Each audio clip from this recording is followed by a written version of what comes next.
Ang sesame oil at sesame seeds ay nagdaragdag ng nutty flavor, habang ang sariwang laman naman ng octopus ay nagbibigay ng isang malutong na texture. Karagdagan pa, madalas ding inihahain ang sanakchi kasama ng iba't ibang dipping sauces tulad ng soy sauce o chili paste na nagbibigay ng karagdagang lasa dito. Ngunit, sa kabila ng pagiging popular ng pagkain ito sa ilang bahagi ng South Korea, ang sanakchi ay itinuturing din bilang isang kontrobersyal na pagkain para sa ilang mga tao. At ilang mga animal rights activists ang nagsasabi na ito raw ay isang Saglit lang, oh. kalupitan na One hit ginagawa delete, sa eh. mga hayop. Content yan. Kahit buhay pa ang mga ito.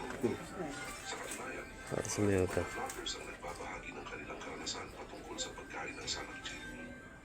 Number 4. Blood clams.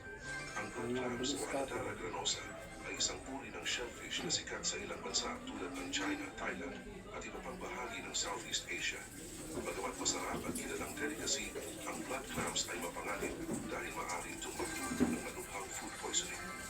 Ang blood clams ay nabubuhay sa malalim at putikang bahagi ng dagat kung saan kakaunti ang oxygen. Dahil dito ay kailangan nilang mag-filter ng maraming tubig para makakuha ng pagkain. Sa proseso ng pag-filter na ito, hindi lang pagkain ang kanilang nakukuha, kundi pati Hindi abot yun, abot na rider. virus at iba pang mikrobyo na maaaring magdulot ng Nanay sakit motor sa niya. tao. Ilan sa Iyak mga malala.